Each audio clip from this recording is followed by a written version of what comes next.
Zelcor presenta L'apparenza inganna. Voce di Lorenzo Pieri. Si faceva chiamare Thor. Il suo vero nome non l'ho mai conosciuto né mi interessava conoscerlo. Venne a sapere di me per vie traverse, voci sfuggite da qualcuno dei miei circoli esclusivi, dove gente come Thor non è ammessa neanche per errore. Mi bastò un'occhiata per inquadrarlo. Il pacchiano risultato della commistione fra un vichingo e un metallaro, avvolto in un alone olfattivo che raccontava di birra e sigarette. Aveva una selvaggia chioma di un biondo troppo squillante per essere naturale e la sua barba era decorata di perle di bronzo, mentre al collo portava un teschio di corvo. I suoi polsi erano cinti da bracciali di cuoio intarsiati di simboli runici e non aveva un solo dito libero da voluminosi anelli in stile esoterico.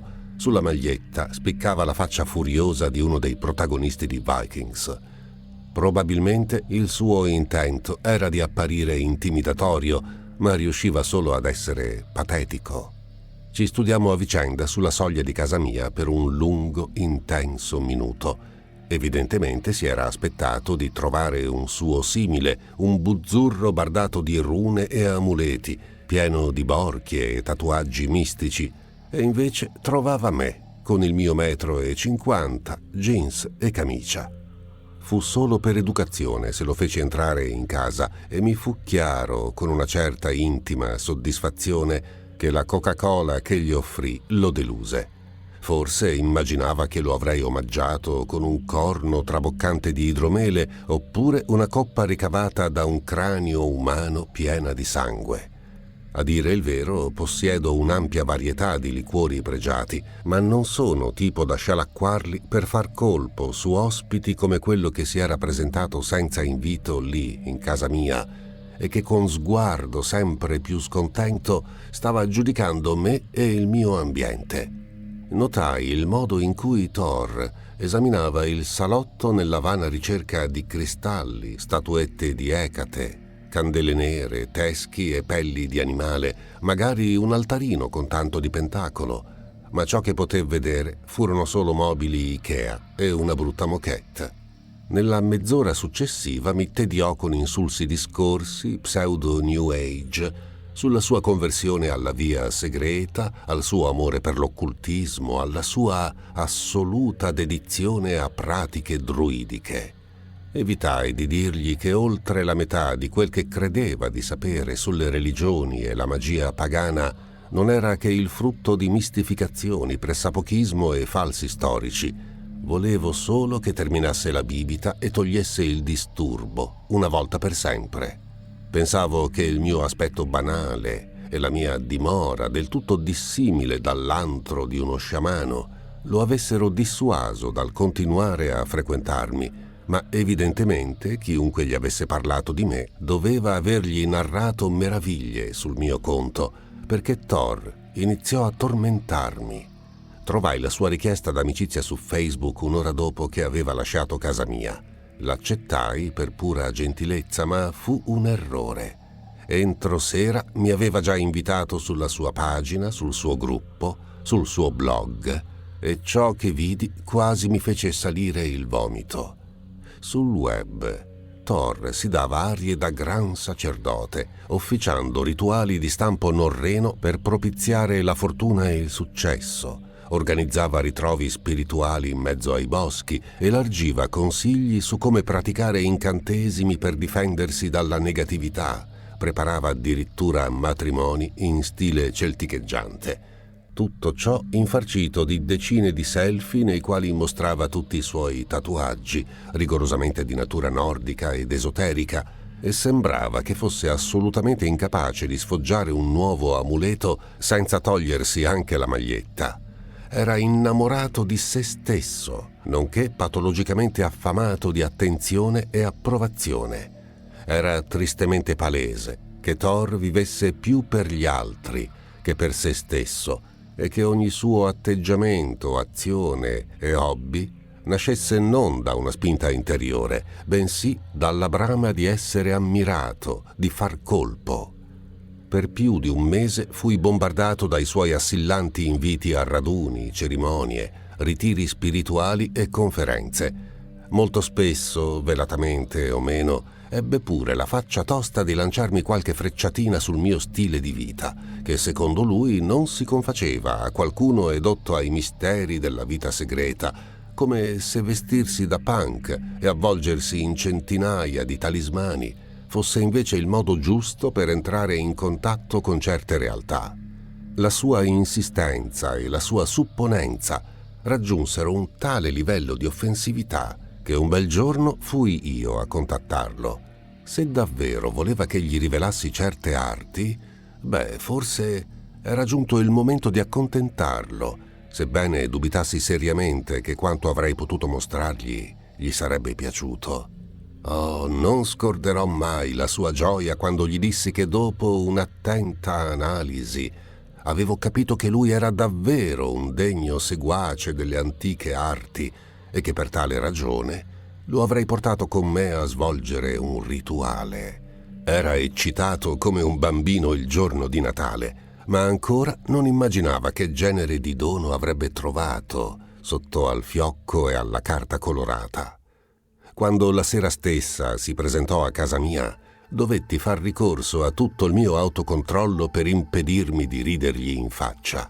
Indossava una lunga tunica e un pesante mantello bordato di folta pelliccia argentata, la cintura straripante di sacchetti e scarselle, la faccia tracciata di rune, ed era così pieno di bigiotteria che a ogni passo scampanellava come un gregge di pecore.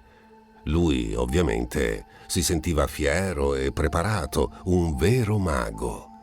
Era incredibilmente impaziente di conoscere i dettagli del rituale, ma io, recitando senza sforzo il ruolo del maestro saggio e severo, gli spiegai che la fretta era l'insegna del fallimento, o qualcosa di altrettanto ridicolmente zen che comunque servì a farlo chiudere in un rigoroso mutismo.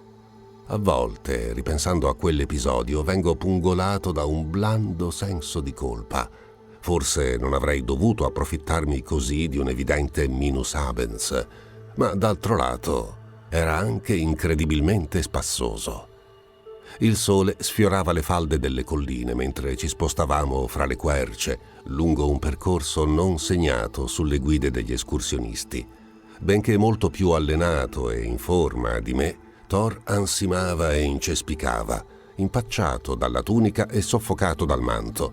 Al contrario, io procedevo con la scioltezza di un gatto sopra i tetti, guidato non tanto dalla vista quanto da una pulsazione melodica che sentivo avvicinarsi di più, sempre di più, fino a quando non fummo al cospetto di un circolo di monoliti che, al pari dei denti di titano, svettavano dal terreno foderato di muschio. Non era la prima volta che vi posavo sopra lo sguardo, ma mi concessi ugualmente un momento di pura contemplazione, lasciandomi stregare dagli antichi intagli che si dipanavano sulla pietra, formando vortici e scanalature che parevano muoversi da un battito di ciglia all'altro. Come al solito provai un moto di infinito rispetto, sentendomi così infinitesimale di fronte a quelle pietre che avevano visto il tempo scorrergli addosso, osservato il ruotare del sole e della luna nel cielo infinite volte, caricandosi di un potere umanamente inconcepibile. Il bagliore che filtrava fra i rami era di un rosso acceso, sanguigno e suggestivo. Entrammo in quel cerchio di antiche pietre e benché Thor millantasse di avvertirne l'energia, ero certo che non provasse un bel niente. Le persone come lui sono totalmente refrattarie al misticismo vero. Guardai quel povero idiota vestito da mago Merlino e per un attimo provai un moto di pena nei suoi confronti, un sentimento che quasi mi fece recedere dal mio proposito. Ma fu solo un attimo. Non so cosa si aspettasse esattamente che facessi, forse immaginava che avrei recitato una pseudo-formula magica ricavata da qualche passo dell'Edda, invocando Odino di qua, Freya di là, richiamando il potere degli asi e chiedendo loro di fornirmi la forza. Pertanto, quando iniziai a declamare quell'antica litania che avevo imparato a memoria dalle pagine del Necronomicon, vidi un'espressione di spaventata perplessità allargarsi sul suo largo faccione irsuto. Le prime sillabe ancora non mi erano sgorgate dalle labbra, che già la natura intorno a noi reagiva al loro potere atavico.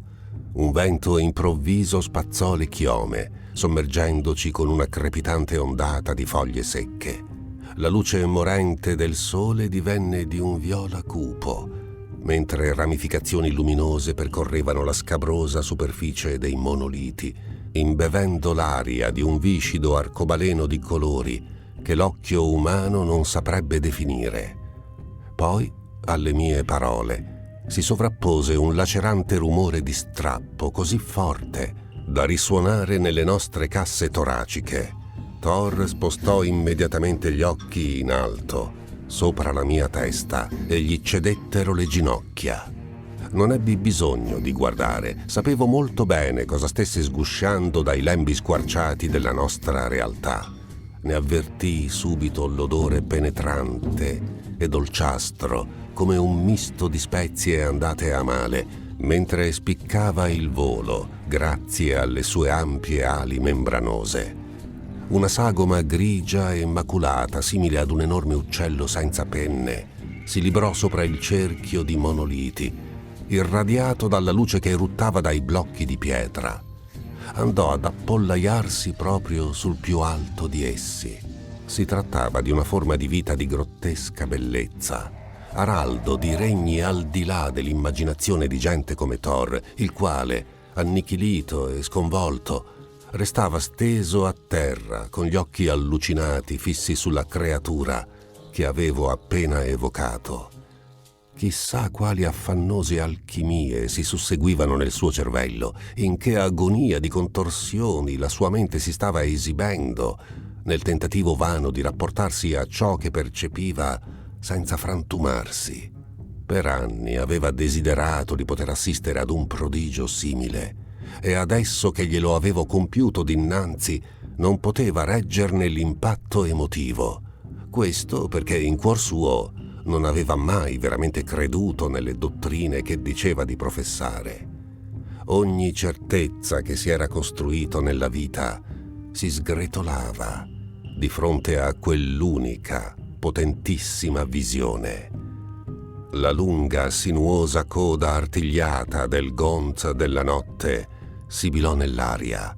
La creatura scosse la fiera testa senza occhi, ornata di lunghe corna d'ossidiana, fremente, in attesa che il suo evocatore desse un ordine. Mi gustai il panico di Thor ancora per pochi istanti, prima di sussurrare alla bestia «Prendilo!». Il Gaunt si innalzò con potenti battiti d'ali prima di tuffarsi sul pover'uomo. Thor mandò un belato davvero poco vichingo, mentre cercava disperatamente di sottrarsi all'attacco, strisciando sul terreno con le natiche, ma questo non impedì alla coda dell'essere di avvolgersi come una frusta attorno al suo torace. Ci fu un potente battere di ali affusolate che schiacciò l'erba incolta come avrebbe fatto il rotore di un elicottero, e un attimo dopo il Gaunt era in aria insieme al suo prigioniero che gli penzolava scalciando dalla coda. Mi accorsi di sorridere in modo serafico, osservando dal basso il Gaunt che sorvolava le chiome degli alberi, ascoltando le disperate grida dell'uomo che si spegnevano in lontananza nel blu violetto del crepuscolo. Non è morto, se è questo che state pensando. Non sono a tal punto malintenzionato da uccidere qualcuno, a patto che non lo meriti davvero, e non era quello il caso di Thor. Non era cattivo, era soltanto un coglione. Può essere sgradevole, ma non è un crimine al momento. Il Gaunt gli fece fare un lungo giro panoramico, volando sopra le purpuree colline che circondano Arkham, prima di riportarlo al cerchio di monoliti, mezzo svenuto di terrore e con la tunica chiazzata d'orina. A quanto ne so, non ha più indossato un simile capo d'abbigliamento. Anche le magliette da nerd, gli amuleti norreni e i bracciali di cuoio appartengono al passato. Con tutta probabilità non si fa neppure più chiamare Thor, un nome che ormai non è più appropriato per quel che è diventato dopo quella divertente serata di magie. Ogni tanto lo si vede girovagare in stazione, fumando una sigaretta dopo l'altra, con gli occhi ebeti e le dita che tremano.